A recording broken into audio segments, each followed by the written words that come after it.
Molweni, good morning. Sawubona, Sibongiseni. I don't know what language Andrew Yebo, speaks sawubona. besides English. Do you speak Just another English. language? Hey, Andrew. He knows No. just one, he knows No. just one isiXhosa word that is very vulgar that he shouldn't know. Yeah, which we can't say right now. Welcome. Today's show is about we're talking about Indigenous languages and advertising. And we have advertising experts in Indigenous languages. So yeah, please. I met Andrew after he had won an award at the Pansel Yearly Awards, beginning of the year. So bit of a star here. So welcome to you both. Please introduce yourself. Maybe we can start with Sibongiseni. You can tell us where you are and also where you're located. Thank you. Yeah, my name is Sibongiseni Gumbi. I am a qualified journalist by trade, but currently work as a publisher accounts manager at Mother Tongue Media. Basically, my job is to help Indigenous languages publishers, grow their audience, also their reach and all of that. So yeah, that is who I am, and that is what I do at the moment. Yeah. Andrew, over to you. Yep. I'm Andrew Dabbs. I've been in advertising for 15 odd years, predominantly on the digital side, and I saw a gap in the market where there was an underserved community, and through that I developed and came up with Mother Tongue Media. And yeah, we've been around for just over 3 years. I'd say we've probably really been pushing for the last 2. And yeah, it's a growing business. I think it ticks a lot of boxes for brands and for individuals, trying to address audiences correctly and personalizing that message to people in their language. And that's how we got to Mother Tongue Media and where we are today, working with close to probably about 100 publishers now. Yeah, I must say it has been also personal, something that's been hard to miss, as someone who's grown up in this country where there were adverts that were in Indigenous languages, and now even kids, you'll see a child on an advert, and all of them are speaking English, even though you think this child probably has and speaks Xhosa or speaks Zulu or speaks Sesotho, but they all speak English on our adverts, and I really found that concerning because children are also watching, and so it's kind of sending a message that the only language that is progressive or that people are moving towards is going to be English, And the reality is that we still have many languages that are spoken across the country. And in fact, English is not the most spoken language in the country. It's only the 5th, in fact. So this is but I'll leave this to you to really take us through, because you've got evidence, you've got research, and this is your daily job, and it's not a good idea for me to talk about something I'm not an expert on when I'm sitting with an expert. So please go ahead, Andrew, and Sibongiseni. We try to be experts to a certain extent, but we also learn a lot through people and working with other individuals. I think one of the biggest sort of frustrations for us is almost the idea of inclusivity, where people just include one word from an Indigenous language and go, oh, we're addressing an audience. And I think for me, it's always like, but are you not isolating more audiences than potentially just addressing, by potentially just, in fact, just doing it all in English, which is in essence the business language of South Africa. So yeah, so back to that point, Mother Tongue Media was developed to really help connecting culture. And that being online. So I'm pretty sure most people would be familiar with this quote, but if you talk to a man in language he understands, that goes to his head. If you talk to him in his own language, that goes to his heart. And that was by Nelson Mandela.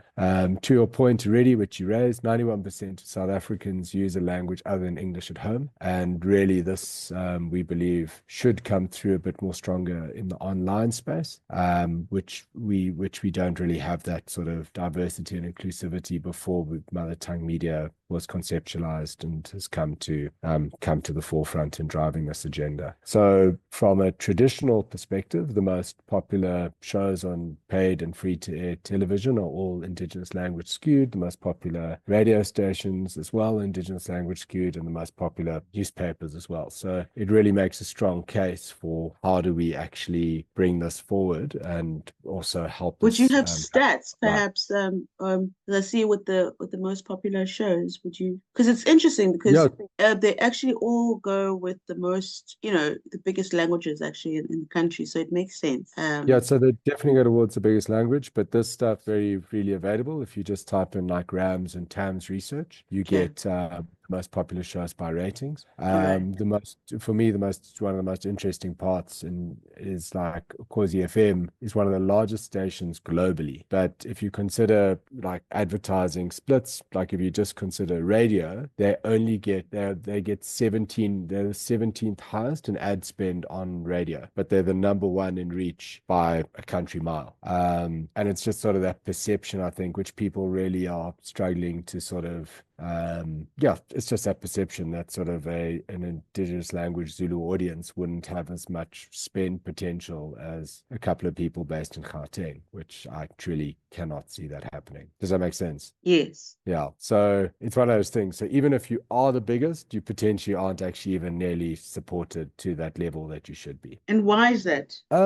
Many factors. I think historically certain companies have struggled to break through due to service, etc. I also think that within the media industry, we have a lot of relationship building activities, so that if your company potentially does more relationship type activity, you become more top of mind, you potentially get more spend.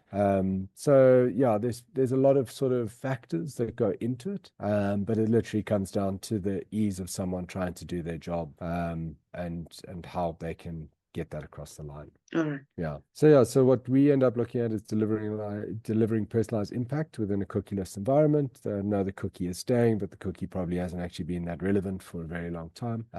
But there was a huge drive for people at some point to push first-party data and sort of build their own databases, which I think there's pros and cons to it. But it is a very expensive process. But for us, we can do personalization in the sense that we know that we've got we work with the Langa, for example. They've got isiZulu audience, so we make sure that we drive Zulu creative to that actual audience. So through customer signal. So how does that sort of work? We're working currently with over 80 publishers. I think we're probably closer to about 100 now, which will be huge for us. And that's grown mainly by Bongs this year. And he'll touch base on how we've done that as well towards the end. So we curate that. We make sure that we give guys tagging. We help them with any information they require, and then through that we serve ads to those specific audiences and for those websites. So how does that look? These numbers constantly change, and it's really also quite fun depending on a person's culture, and then they go, oh wow, why are we so small? And it's like, well, there hasn't really been an opportunity for people to write in their language and also get monetized for it. If you are using potentially other global providers, you don't get paid, you don't get recognized, and you don't even get indexed, because indigenous languages don't actually sort of count, unfortunately, in the bigger global scheme of things. But for us, the most popular languages is Zulu, followed by Xhosa. Afrikaans is quite large as well, followed by Tsivenda. Zulu's, we've really grown in leaps and bounds this year, mainly because Bongs is Zulu, which is great because of the understanding he has, the passion he has. He's really added so much value to that. Now I just need to find Bongses in each indigenous language, and we'll be moving along. So when you say, so what are these numbers? People who are reading what? So this is the amount of advertising opportunities that are available to a brand, based on the collective size of the Zulu network, for example. Okay. Well, there So if are you more want Zulu shows as well, and Zulu. Oh yeah, So the reach, definitely. it does make sense that they would have the largest reach. Yes, they would have the largest culture in the country. Like it was clear as well with, if you just consider elections with like the MK Yeah. party, like the Zulus have a very strong cultural heritage. Like Bongs and I've done some road shows with an organization, and like you go to where do you go? Bongs Mafeking, I think it was. And we were trying to find some Swana writers there. And the days when Bob TV, I think Bongs has a lot more context on this. Bongs, can you add more context to help me out? Yeah. Yeah, it's complicated. It's that with us as Amazulu, we grew up with a lot of content in our language. Besides Ukhozi FM, we also had Ilanga, the newspaper, which has always been there. So we could consume written content in isiZulu. Not just books, but also in a newspaper where you can get current affairs, what's happening around the world in your language. So with maybe the other languages, what I found is that because of a lack of that, they think that the only way you can consume current affairs, especially, and just communicate generally is in English. So their languages are sort of second to English, which I find is wrong because at home they speak their own language, but then at the moment they go outside the door, they think that English will be the main source of communication for them. So that's what we are trying, that's the perspective we are trying to change. We are trying to show people that if you are in this field of news and content, you need to be true to your language because people want to consume it in your language. Just recently, they had a Sepedi show on TV, Queen Mojaji. It did very well because it was in Sepedi, and the comments were mostly positive. There were those, although, that complained that the language is not this and that, but that is a debate that you'd want to have. You want people to be correcting you in using your language.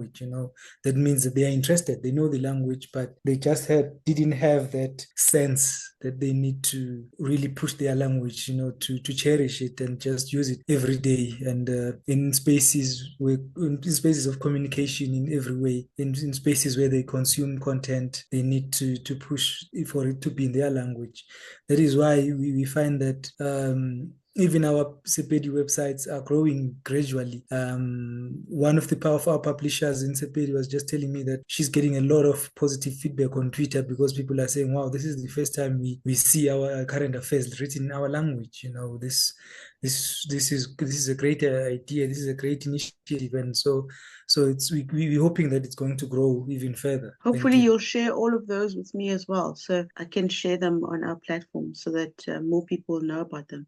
I'm surprised though by the amount of Sepedi because according to the stats, Sepedi is, I think, is much higher. They have a higher population of Sepedi speaking people, more than Sesotho. In the last years, when I think the stats they were are released. they are quite close. That's true, but the issue is I found that it is even said that Mapedi and Mavenda, they are the ones that will learn another language very quickly, more than any other ethnic group, because they, like I was saying, for a lack of a better word, they think their language should be second best. You'd find a Mopedi who speaks fluent Zulu, a Mopedi who speaks fluent Xitsonga or another language fluently, and you'd hardly hear them speaking in Sepedi. Maybe they are accommodative, which is good, but it's neglected their language. And also that with this research here, it was on digital content, so there hasn't been really that much of digital content in Sepedi and these other languages. So also, this is why the numbers are content. like this. It is according to digital content. Yes. Well, yeah, it's Yeah. according to our publishers and what we work with. And we've got a good understanding because we probably work with all the Indigenous language publishers that are available. So Oh. it's based on our numbers, but for us, it will grow. It's just finding the right people who've got the passion, who've got the ability to write, who've got the ability to promote their content.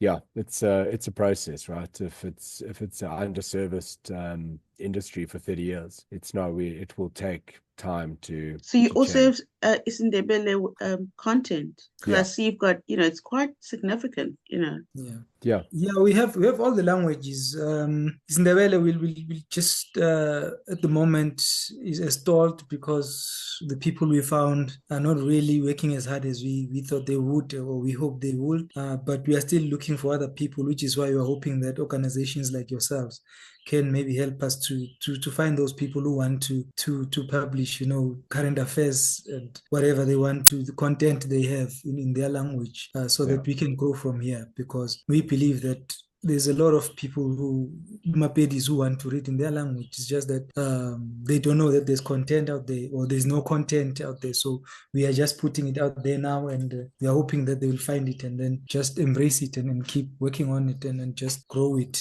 so that they can also be proud of their language. Yeah. Yeah, so yeah, I'm looking forward to finding out all these websites that you publish, because I didn't know there was current news Yeah, so if in I go Sindebele. to the next slide, because obviously sites also depend on what the person's interest is, right? We don't sort of say you need to write in this or that. We do prefer to write with guys who don't write like very negative news. I don't think people need any more negative news out there. But as you can see, like from the numbers, like our most popular sections are sports, which would make sense, as well as culture, where people are interested in learning about their clan names, dream interpretation. So yeah, people want to consume content and they want to see real content. And like, I think with the amount of sort of fake or negative news that's out there, this really gives people an opportunity to write about their interests and also connect with communities that are like-minded and people in their language. Yeah, okay. But yeah, just a couple of case studies where we've actually run with specific advertisers. So this is an example we did with Carling Black Label. One of the most important things here as well is seconds of actual brand exposure or viewability for that actual ad. One of the biggest things is that currently, if you consider other channels out there, like if you look at social media channels, most of them, I heard about one the other day, 6% viewability. So that's like if you bought 100 impressions, only 6 of them are seen. And then out of that as well, you're looking at average viewable times of like 0.3 seconds. Like people are just skimming through this content. It's not actually being digested or consumed. So from our side, we're seeing really great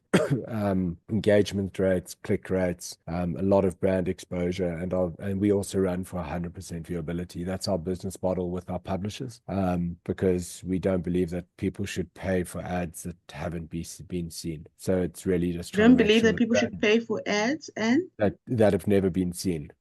So it works in the publisher's favor because they know that like they're getting paid for ads that have been seen. It works in the brand's favor. So you're really actually working towards like a trust model in that sense. We're not just like going, oh, well, you had all these impressions. And also the results are better. Like, it's better for the publishers. It's better for the advertisers. It just, it's just better for the whole ecosystem. There's another one where we worked with Telkom, where they were driving Netball World Cup. Also high brand viewability, high click-through rates, and also 100% viewable inventory, no wastage, because we made sure that the Xhosa banner went to the Xhosa audience, and the same with the Zulu banner to the Zulu audience. Yeah, so really just personalizing that message and making sure that you're reaching the right people. This was one of our original case studies as well, where we worked with Nedbank.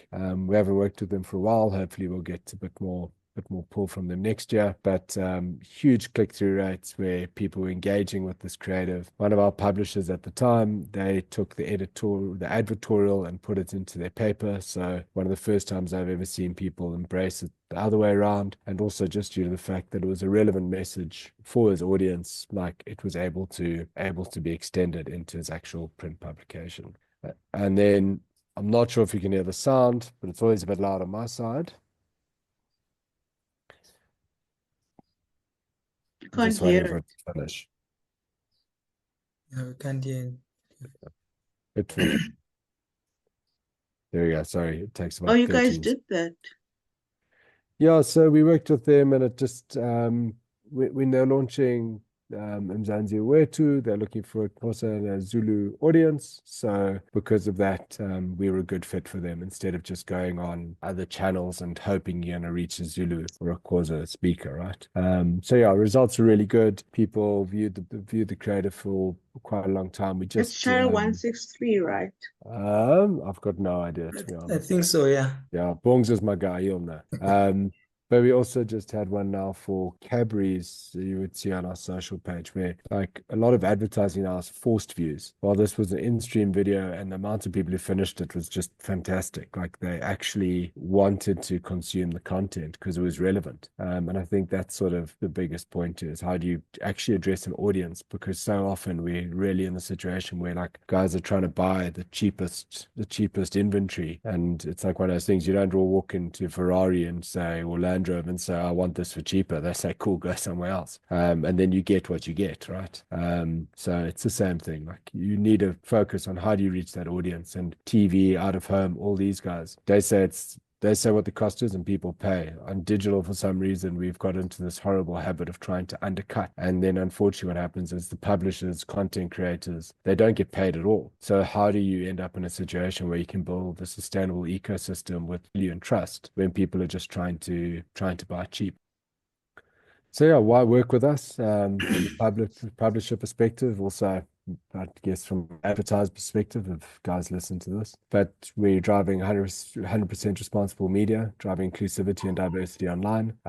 This last year, we paid R1 million to local publishers. This year, well, in that fiscal year, this year, we're already over that. So we can actually tell who we're paying because it's all local guys. We put a lot of money back into skills development and training. And we're the only network where you can actually address someone and personalize that message to people online. And then this is just the publisher opportunity example, because Bong's been working closely with this. So Bongs, you can jump in here. Yeah, just forgive the noise outside. I don't know, the neighbor's dogs just decided to make some noise here. We tried to because when I started with Andrew, it was actually in December last year. He was looking at trying to find people who are already in the digital space in their indigenous languages, and I found that it's a bit of a challenge, because in as much as people have content and that they would want to publish, they didn't know. People still think that when they hear the word website, they think of thousands of rands. They think of at least minimum 15,000 rands to spend on making a website, and some are still being scammed and paying that much for a website. So what I came up with the strategy that, because I saw a lot of people, coincidentally, I don't know, it's Amazulu, because of course that's the content I consume. That there are people, a lot of people on Facebook who have a huge following, who put their content there on social media, and they have a large following, and people are consuming that content. So I decided that let's just change it around. Let's take those people in, give them a website so that they can monetize that content instead of just giving it to Facebook for free, because Facebook is benefiting you giving them content, and you are driving people to Facebook to just consume your content for free, and you get nothing of it. So we changed that around. We just said, okay, use Facebook to drive people to your website so that you make some money and out of your content, so that you also get motivated to do more content, to do it more consistently. And so a good example of that is umkaya.co.za. He's a guy that I found on Facebook. He said he had studied media, and because he couldn't find a job, went on to study local governance, whatever, and he worked some retail job. So when we started with him, we gave him a website, and he started making some money, and he's now realized that he's making enough for him to quit the retail job and just focus fully on his website to make sure that it is fully profitable. So he's now working full time on his website, and he's happy because he's doing what he loves. He's telling stories. He's one of those people who know everything. They know everything that's happening in South Africa. He's getting to be one of the reliable websites to go to when you need to know what's happening, especially with celebrities and then all these other feel-good stories. He's always there. And so we have that opportunity. So we want people who know how to write, and who have content, even if they can't write. If they have content, we can help them. We can train them. Like Andrew was saying in the previous slide, that we have a budget for training these people to make sure that they know how to run their websites, they know how to publish, they know how to grow an audience and how to engage with their audience, and all of that. So and all we need from them is just their commitment. We don't charge them anything. Because even for the website, we don't charge them. It pays itself off. And so it's a brilliant opportunity for people, especially the young ones who, with especially in the media, with so many job losses recently, in companies not hiring anymore and instead retrenching. So it's a good opportunity for people to just stand on their own and just present their content freely and fairly without any guidelines. They guide themselves. They sort of they cannot be censored. We do not censor them. We do not control what they write about.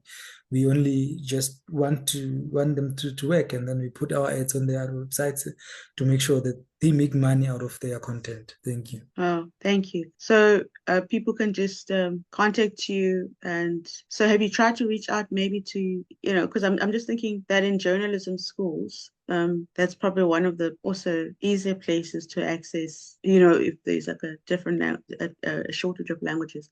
I know there's a school that's also starting that. I don't know if you're aware of it, like the Northwest University is starting a journalism course where they're incorporating Indigenous languages in journalism and Yeah, training.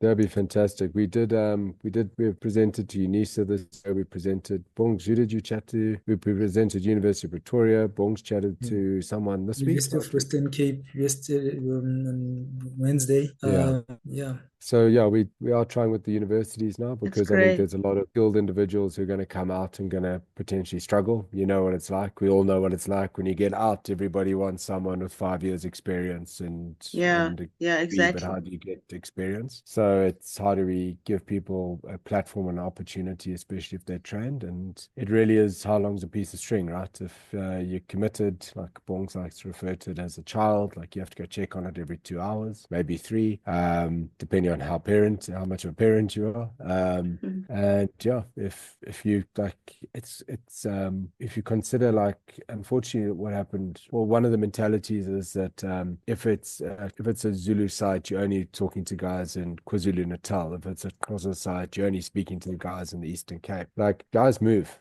We have as much inventory in Zulu in Gauteng as we do now in KwaZulu-Natal. Like, if you consider the audiences, like, you could have the largest Tsonga site in the whole country. It really is just up to you. And it's just put in the effort, do the work, and you'll build the audience and the community over time. Like, it doesn't happen overnight, right? But I do believe it's possible. You don't have to be like, I'm Tsonga, I'm only going to write about Polokwane. Like, guys, there's so much you can write about. Well, thank you very much.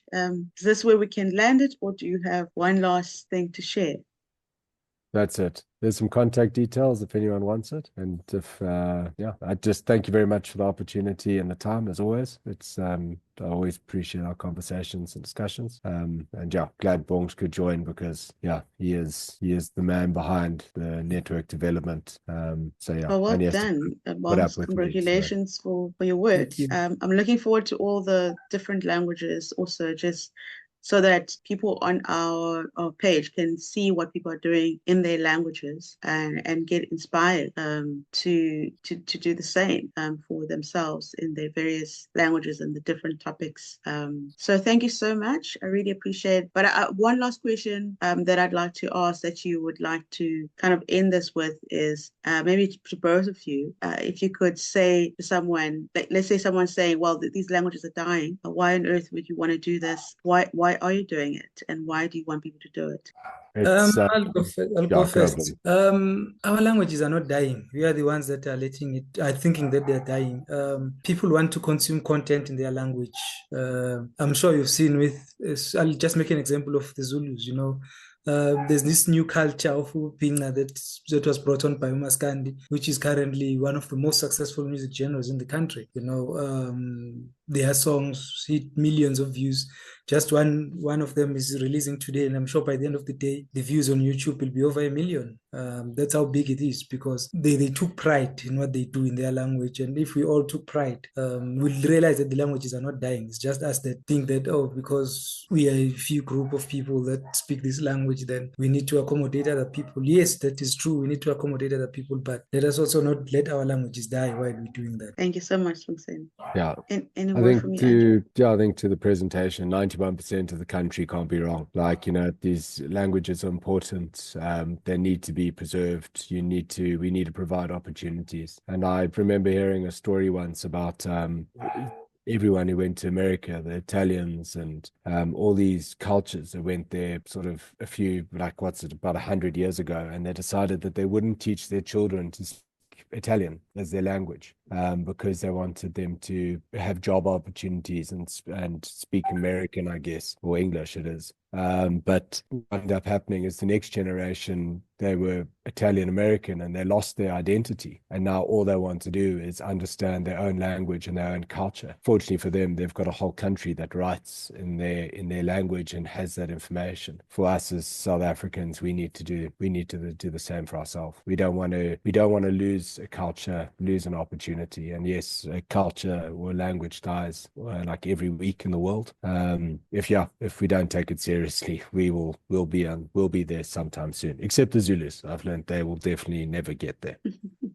All right. Well, thank you very much. I really appreciate the conversation, and thank you so much. This was enriching, and hopefully our listeners are going to be inspired, and they're going to think, "Hey, I'm the person they're looking for," looking forward to great results. So, thank you so much for sharing everything with us. This is Indigenous Languages Action Forum Conversations. Goodbye. Have a great day.